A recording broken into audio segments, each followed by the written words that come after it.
All right. Hello, everyone. It is me, Chris, coming at you with a new game today. We're starting Resident Evil Village. And also, to answer your message there, Demaria, okay, you looked at your phone when you woke up, it said 1, fell back asleep, and then my mother's saying it's 5 p.m. Jeez. I totally get that, though. When I got back from Greece, I slept, I'm pretty sure, like 13 hours straight. I was so jet lagged. So I totally understand that. Okay, so since this is my first time booting up the game, I think there's a couple of setup things I'll need to take care of here, so, um, I don't imagine it'll take super long, but let's see. I like having subtitles on, so let me make sure that's enabled at least. It's not. Gotta fix that. Okay. I was supposed to stream at 3 p.m. Oh yeah, I saw that you put something in my self-promotion channel. I would have totally tuned in to watch you, but I was at a pumpkin patch with my boyfriend earlier, so I couldn't. It's always interesting. The days that I'm not streaming, it's great. Like, all of my friends are streaming. So, a lot of the time, I can support them, but today I just wasn't able to. So, I hope you understand. But, I'm assuming you were streaming your Axel tower climb? Maybe? I don't know. Whatever it was, I wish I could have seen it, but I was busy today.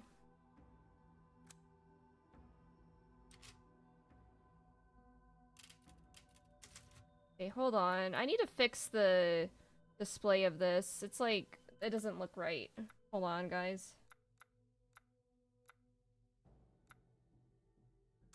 The borderless window, I think, is what I want. Not full screen. Full screen drives me crazy. There we go, borderless window. Okay, this looks much better. Okay.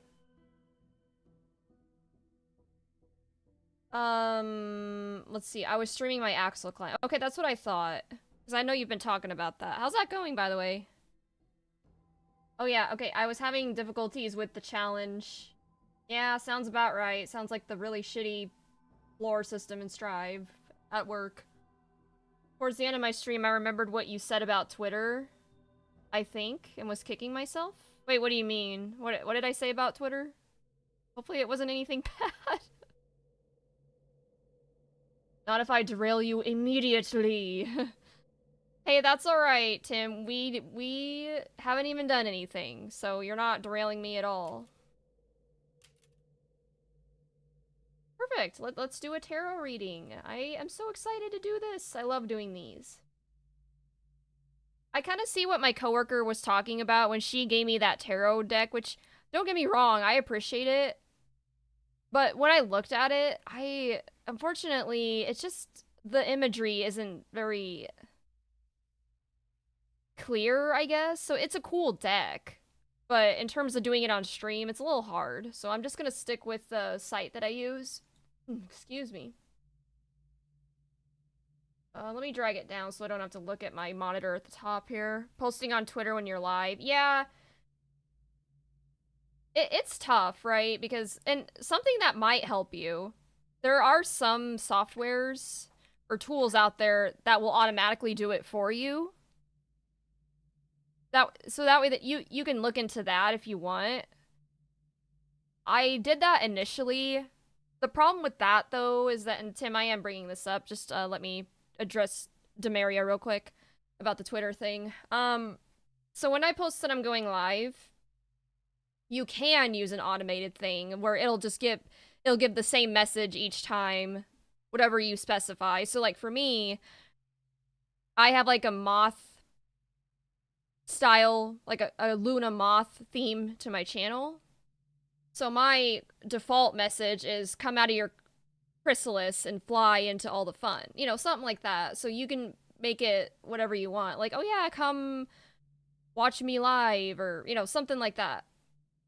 So you can do that. There are tools out there that will do it for you. The one thing I would caution against, though, is that if that's like all that you're putting out is just the same message over and over, you might get flagged for spam by Twitter, or like, you know, maybe it'll think you're a bot account or something. But I think probably the more likely thing that's going to happen is people will just kind of ignore it because it's just the same thing, right? So I actually do my go live manually.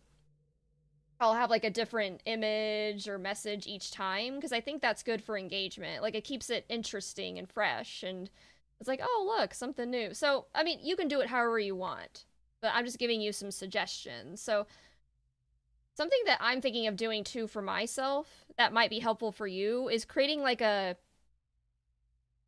before stream checklist and an after stream checklist. So that way then you have a checklist of all the things that you should do before you start your stream. So you can include posting I'm going live on Twitter or whatever social media you use, changing the stream title and category, because it seems obvious, but I've done it plenty times where I forget to change the category or the title from my last stream and just go live like, oops. So I don't know, just some thoughts. I just need to remember to do it. Yeah, it's hard. Like I said, there's some things I'm suggesting that might be able to help you. Maybe you can set an alarm. I don't know. There's a lot of different things. Streaming is hard. Like, I don't care what anyone says. I think people that are like, oh yeah, it's not that hard. It's like, it's just cap. It's harder than it looks. Anyway, Tim. Sorry. I went on a little soapbox there. But we're gonna do your tarot reading now. So.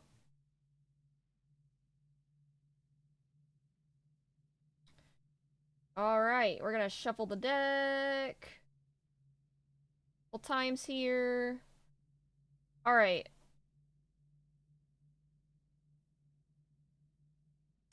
So, Tim, I know that you're the type of person when I do these for you, that you like to usually pull from either the bottom or the top. Do you have a preference? Otherwise, I'm just gonna, I don't know, pull randomly from wherever. The middle? This looks about to be the middle.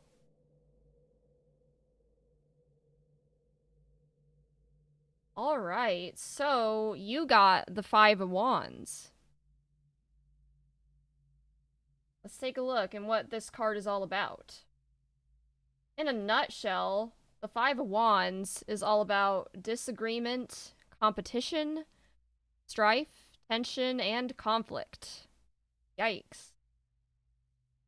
So, essentially, this card is kind of talking about competition. There's opposing ideas at work here that are trying to, like, struggle to win or struggle to come out on top. So, it's a reminder that you should do not relax your guard. Always keep your guard up. There is a time to push back and a time to talk. So you gotta pick your battles wisely. It's dead on! Holy shit! These tarot cards have been on every single time. Okay, Tim, tell me why. While you're doing that, I'm gonna go into your reading a little bit. Let's look at the symbolism to dig a little bit deeper here. So as you can see on the card, there's like a mock battle. Like they're battling each other with these wands. Like these kids, I guess. The age of the young men. So these are young people that are fighting. It's intentional. They're old enough that it could escalate pretty quickly, but they're young enough to where they're still just playing at it rather than like having a real war. It's important to notice that their wands are raised and prepared to strike, but they're not actually striking. So they've got their guard up, but it's not getting too serious yet. It could, but it isn't. Let's see. Each of the 5 men wears a different color. I actually didn't see that at first. That means they come from different places, so different houses, backgrounds, perspectives. They're all different in some way. The message is that conflict between them rises from different viewpoints and loyalties. So. Ooh, Demaria, you want one? Okay, after Tim, we'll do yours. So, the ground under their feet is rough and uneven, which means there's chaos and uncertainty of their current situation. Yeah, so you can see that right here. This is sand, or it looks like sand. Either way, it's very uneven, so it's a little risky. So how do we interpret this card for you? So, conflict and tension, like we've already discussed, is kind of the theme of this card. Everyone has their own viewpoint and their own agenda, and there's obviously, because of that, there's going to be disagreements that are going to just tear everything apart if you don't handle it, or if you're not careful about it.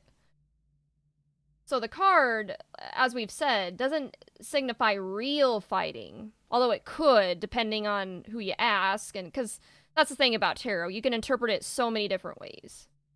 But I think the main idea is it's not symbolizing an actual war, like actual fighting. It's more of like a battle of ideas, I guess, is the best way, is what it sounds like. It can also indicate an open, mutually recognized war of words and ideas, exactly. So, when it appears, it generally represents a point of conflict. Something will be contested, possibly by multiple parties. I feel like I've hit a mental roadblock in my mind and can't play as well as I used to. I've been having to think about how I'm going to tell everyone a beloved community member is cheating and strive. The stick is raised, and I'm not ready to bring it down. It's like the real fight hasn't started yet, but something is on the horizon. Ugh. Gosh, I'm sorry to hear about that, Tim. I totally understand. I guess, thankfully... Well, I don't want to say thankfully and, like, rub it in your face or anything, but... I guess, fortunately, I've never been in that situation where I've had a community member do anything like that. But, gosh, if I'm ever in that situation, I couldn't imagine. So, yeah, I'm sure the burden that you're bearing with that right now has got to be rough. Because I've had that happen before where you get close to someone and then they end up doing something that just isn't that great, and it's like, fuck. It then puts you in a bad situation. And yeah, the mental roadblock thing and strive, it's a real thing. I totally understand that. I'm kind of in the same boat myself. Anyway, I'm gonna finish your reading here. So it's important to notice that the card doesn't portray suffering, injury, or regret, as you might see in the Five of Swords.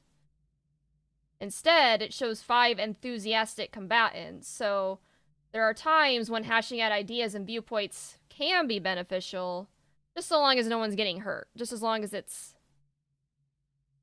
there's some kind of middle ground where everyone's happy, if possible. It carries an overall negative sentiment, because conflict is unproductive in a lot of cases. But the card can, in some cases, indicate a worthwhile exercise in working through opposing viewpoints. So it can be good, just as long as it's handled correctly. So the main thing to take away from this is to listen. If everyone is shouting and no one's listening, the conflict's just going to continue to go on, and nothing's going to get resolved. But yeah, that's your tarot reading, Tim. It's not going to be fun at all. I feel like that's part of the mental block, because I can't get my mind off of it. Yeah, Gosh, I don't know what to say. Like I said, I've never been in that situation, but if I were, I wouldn't even know what to do, because it's hard because, like you said, they're a beloved member of your community, so it's not like just some random that you can just tell off, right? This is someone that you've gotten to know. Gosh, that's tough. Whatever happens, I hope it works out for you. Because, yeah, I probably wouldn't be able to get that off my mind either. So, Godspeed to you, my friend. Alright, I think I'll be alright. I hope so. I mean, I'm rooting for you. Alright, Demaria, your turn. I've shuffled the deck. Is there a certain part of the deck you want me to pull from? Tim pulled from the middle, but you can pull from the bottom, the top, anywhere. Dealer's choice? Oh, you want me to pick it? Okay. Let's do this one. Alright, Demaria, so you got the Two of Pentacles. The essence of this card is balance, adaptability, time management, and prioritization. It's a smooth interplay of interconnected forces despite a chaotic environment. Stay on course in the rough seas. Grace under pressure. Skill and mastery. So, Demaria, I do apologize. Because of our time zone differences, I will admit I haven't had a chance to like look at a lot of your streams or talk to you a lot.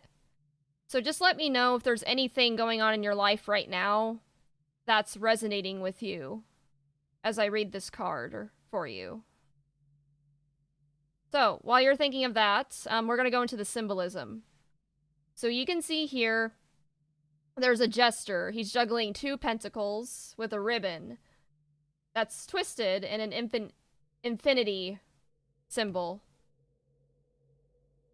The stance of the jester is off balance. So yeah, his whole body is kind of tilting to one side, like to the left, in the opposite direction from the infinity symbol in his hands.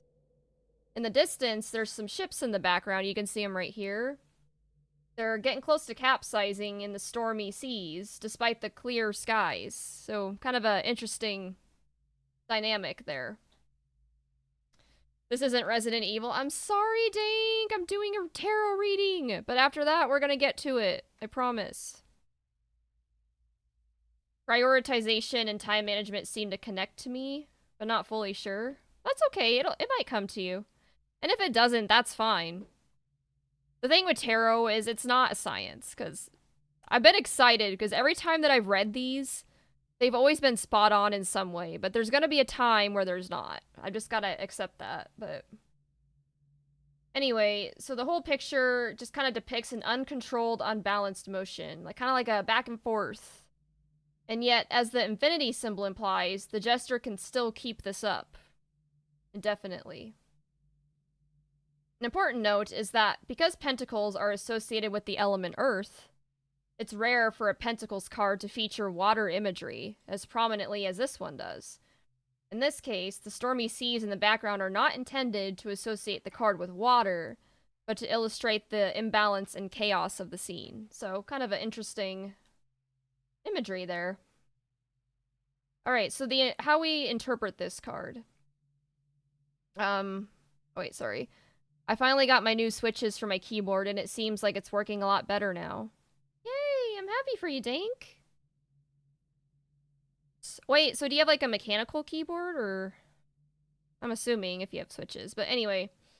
So the Two of Pentacles, there's like mixed things going on here. On one hand, there's like a rough sea and turbulence, so... And that's kind of displayed in the card that we saw, where the jester looks kind of like chaotic and balanced. Like his leg is up, he's kind of off balance here a bit.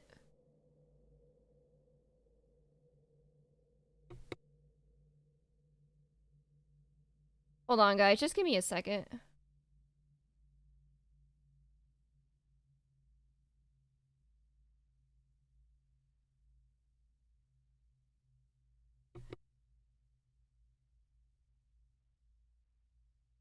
Okay, sorry. I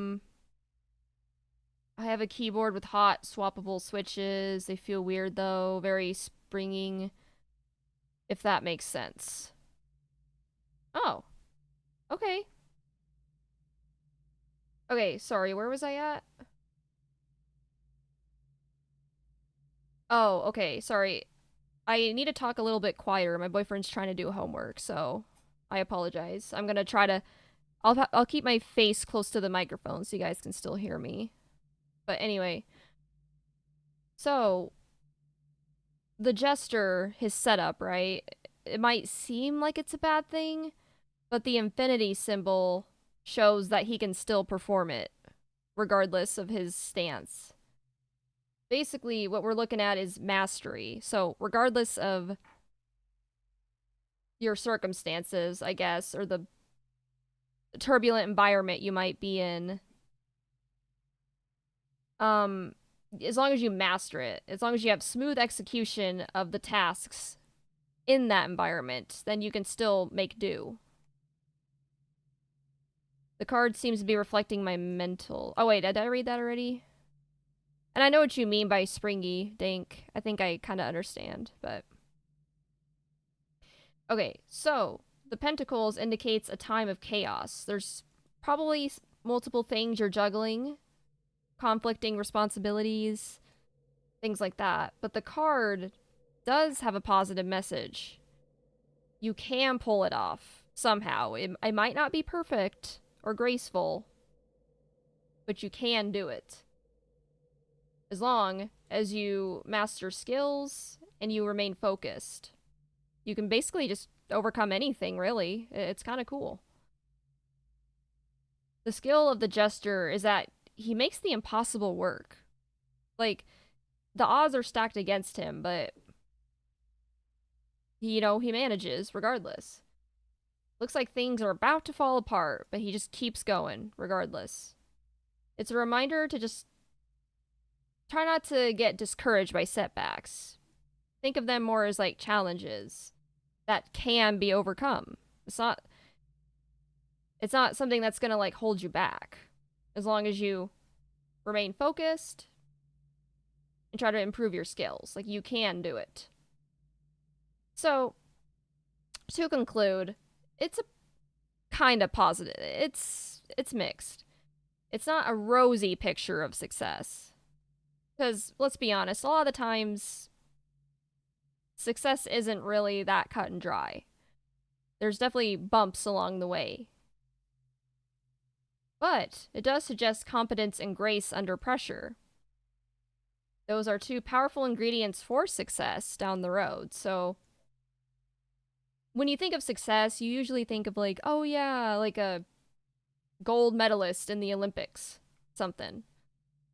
I mean, on the surface, that looks cool and all, but a lot of people aren't aware of like all the setbacks that those athletes went through. So that's kind of the message here, is as long as you just remain calm under pressure, like, there might be some setbacks that come your way, but you can overcome it. So, yeah. Oh, now I get it. It's to do with my application to university. This just refers to my academic life.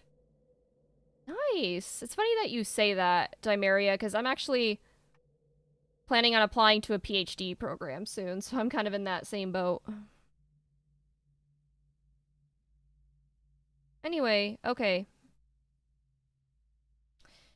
That, my friends, are your tarot readings. Thank you guys so much for redeeming those.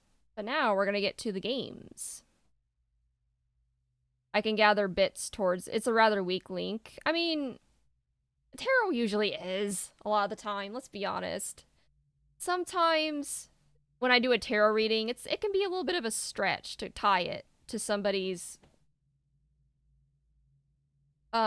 circumstances. Oh, guys, look at that. So my boyfriend, we went to the pumpkin patch today. He put our little pumpkins in the cat cam.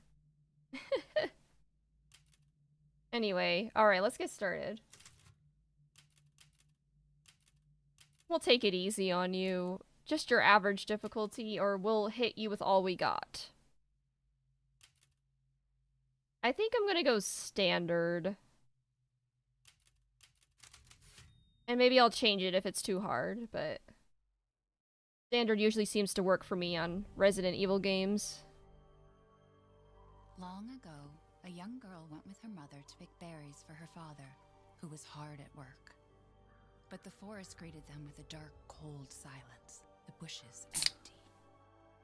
Yet determined to find the berries, the rascal broke free from Mother's grasp and vanished into the trees.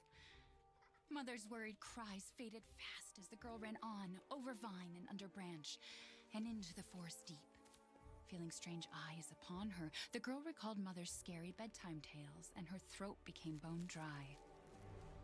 Then the Bat Lord appeared. He greeted her warmly and bit his own wing. "Come, child, quench your thirst," he said. So she drank the What? thick, dark blood and smiled with joy. Passing through the graveyard, menacing storm clouds loomed, and the air turned bitingly cold. The girl was shivering in her thin clothes. Then a dark weaver appeared, and with a click of his fingers, crafted mist into a beautiful dress. Come, child. Aw, that is kinda warm cute. yourself, he coaxed. So she clothed herself and smiled with joy. Across waters deep and ominous she went, hoping a boat she found would carry her home. But hunger's grip tightened and her heart grew heavy. Then the Fish King appeared and offered one of his many fins. Come, child, eat your fill. So the girl ate and smiled with joy once more. Continuing on, she soon Jeez, how far away entered did she the get from her forest's dark mom? heart. Then an The iron hell? steed appeared, bearing a beautiful golden gear. The creature said nothing as the girl approached and snatched what she thought was another gift. The horse grew angry and summoned the other monsters. Uh-oh. Terror filled the girl's heart as the wild wind rose around the beasts. Suddenly, a witch appeared, dark yet regal.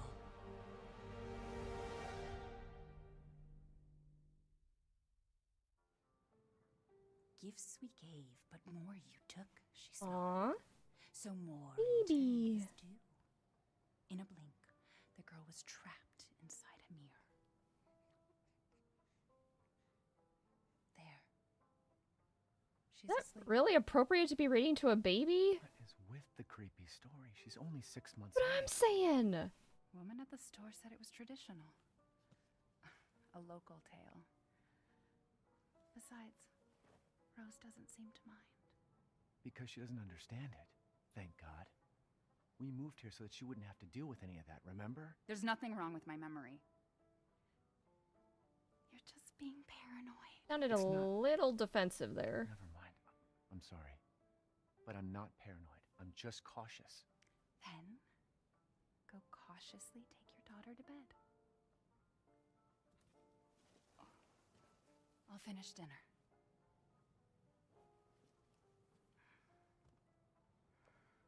Wait, is this, shoot, what's her name? It's okay, Rose. I think the guy is doesn't work for Ethan, me right? I can't blame her. I don't remember the girl's name. Oops. Did you say something? Nothing. I'll put her down. Oh. Where do I go? Do the baby.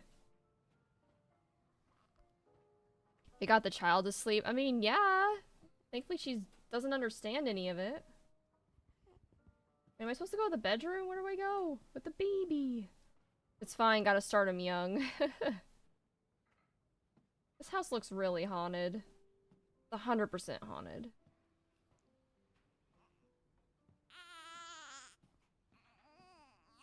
Oh, baby. There, there. It's like I said to okay. your mom. That book's too scary for you.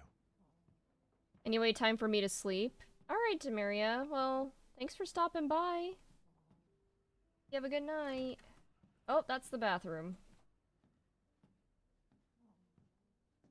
Kind of a nice house, Almost there, though. honey. Even if it is haunted. It does look nice.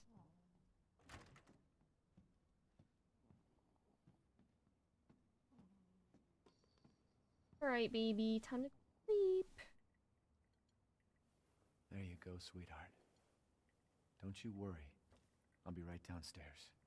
Daddy won't let those weird fairy tale monsters get you. Shut up, stupid baby, and go to bed.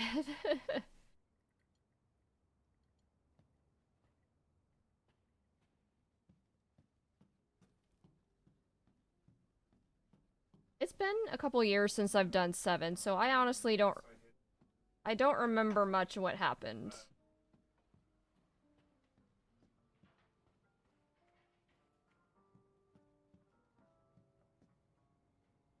Alright, what's for dinner? Is she okay? Sleeping like well, like a baby. That smells good. What's that? Oh, hands off, mister. Oh, It's churba de legume. It's a local is recipe. what? Wow, you've gone full native. Dorba honey. what? Local wine, too. But if you're gonna keep sulking all evening, maybe you shouldn't have any. You really have to stop worrying. It's just finding you in Louisiana, the pregnancy, Chris moving us here, military training, it all happened so fast, you know? Well, at least we're all together. You, me, Rose. Now, everything's gonna Seriously? Think we can just forget about what happened in Louisiana? be... It happened so long ago. He's talking about I don't Resident Evil understand why 7. you are so... Mia, get down! Mia, that's her name. Mia! Oh my god. The fuck?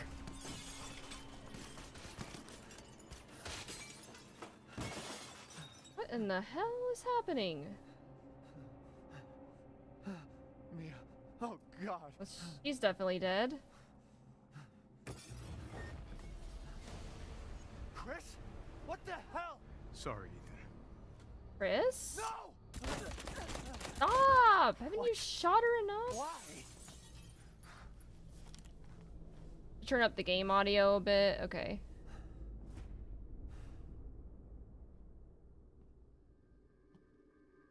I did. Let me know if that's any better.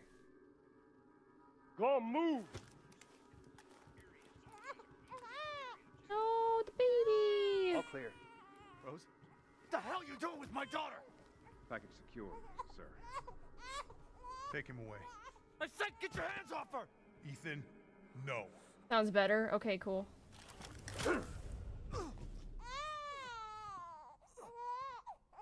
Rose. Aww. Get him out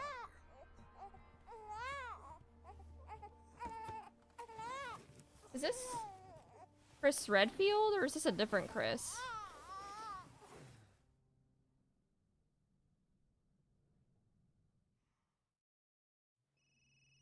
Why then the cat doesn't like chew on him if he comes up here?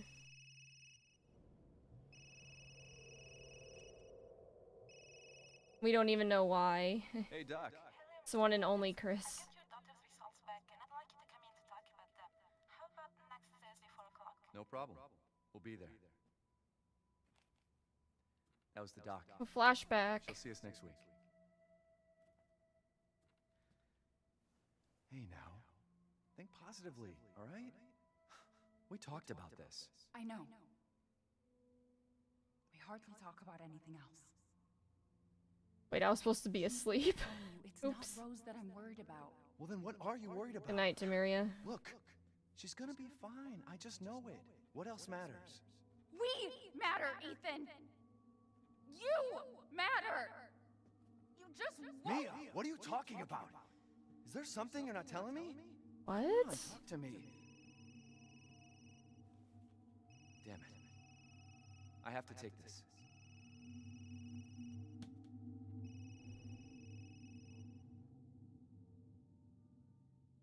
Damn, okay. A lot just happened within the course of 5 minutes.